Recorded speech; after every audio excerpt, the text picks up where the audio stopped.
کہ اللہ کے راستے میں نکل کر رات کے قیام اور تہجد کا خوب اہتمام کیجو، خوب اہتمام کیجو۔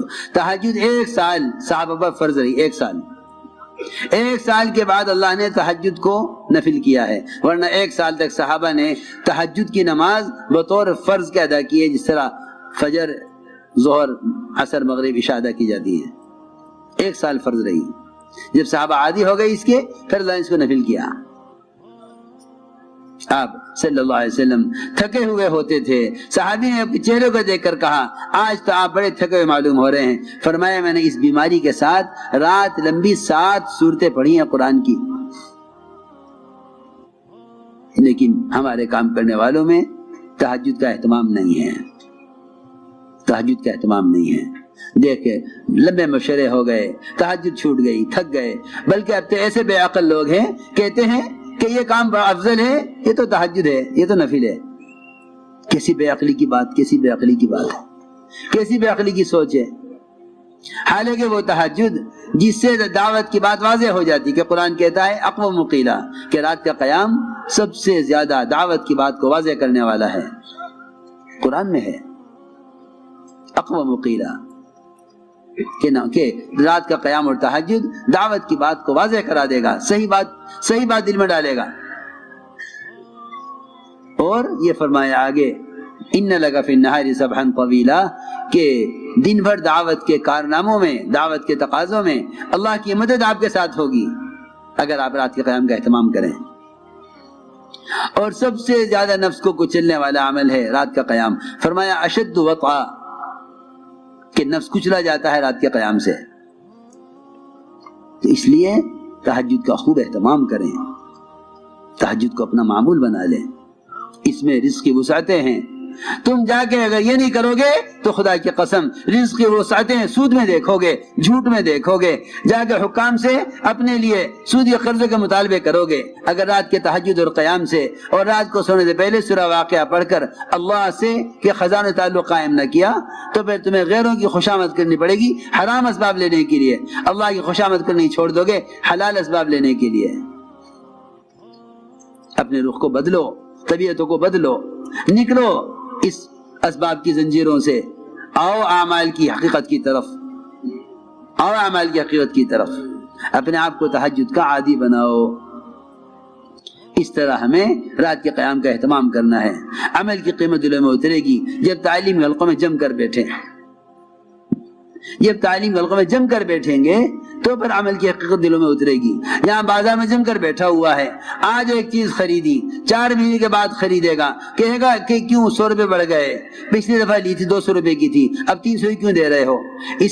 اسے 4 مہینے کے 200 روپے کی قیمت چیز کی یاد ہے، لیکن اسے ظہر کی نماز میں صبح کی تعلیم کی حدیث یاد نہیں ہے۔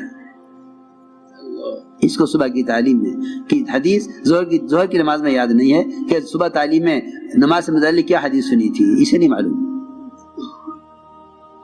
اسے نہیں معلوم۔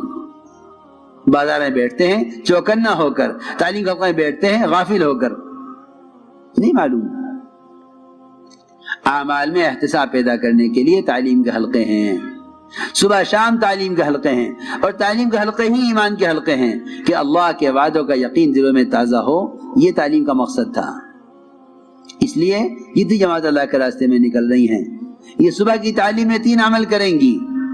پہلا عمل کتابی تعلیم، جس میں منتخب احادیث ہی پڑھی جائے گی۔ صبح کی تعلیم میں منتخب احادیث سے تعلیم ہو۔ سب سے پہلے قرآن کی تفسیر کے حلقے، اس کے بعد منتخب احادیث سے تعلیم، پھر 6 نمبر کا مذاکرہ انہی احادیث کی روشنی میں۔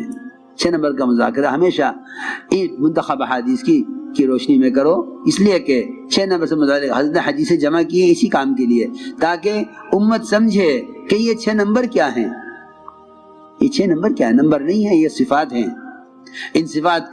ان صفات کی کمی کا احساس پیدا ہوگا جب ان 6 صفات کو ان احادیث کی روشنی میں بیان کیا جائے گا۔ ایمان کسے کہتے ہیں؟ کمال والی نماز کیا ہے؟ علم اور ذکر کی حقیقت کیا ہے؟ حضور اکرم صلی اللہ علیہ وسلم نے اپنی احادیث سے ان صفات کی حقیقت بتلائی ہے۔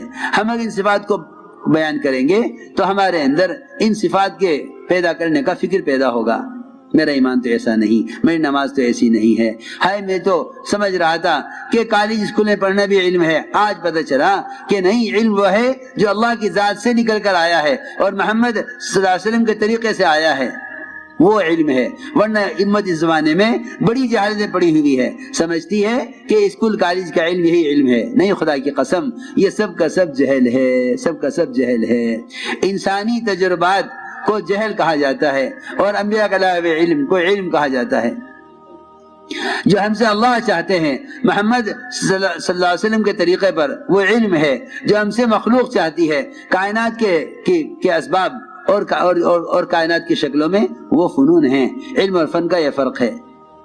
اس لیے چاہیے کہ علم حاصل کریں اور علم الہی کو ہی علم سمجھیں۔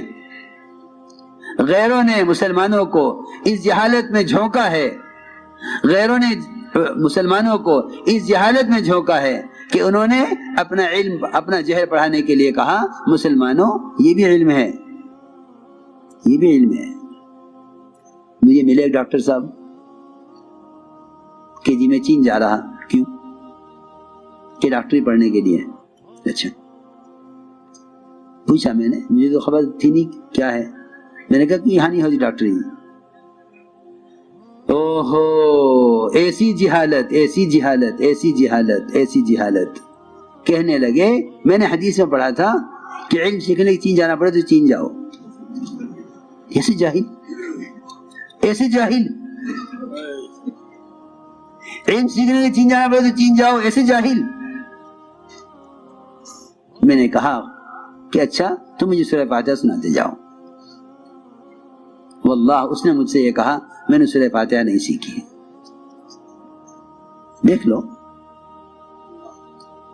وہ دماغ جن کو میں یہ بٹھایا گیا ہے کہ دنیا کے فنون بھی علم ہیں، ان کو علم سیکھنے والے علم الہی سے اور سورہ فاتحہ کی فرضیت سے بھی ناواقف ہونے کی وجہ سے سورہ فاتحہ سے جاہل ہونے، نہیں خبر سورہ فاتحہ کیا ہے۔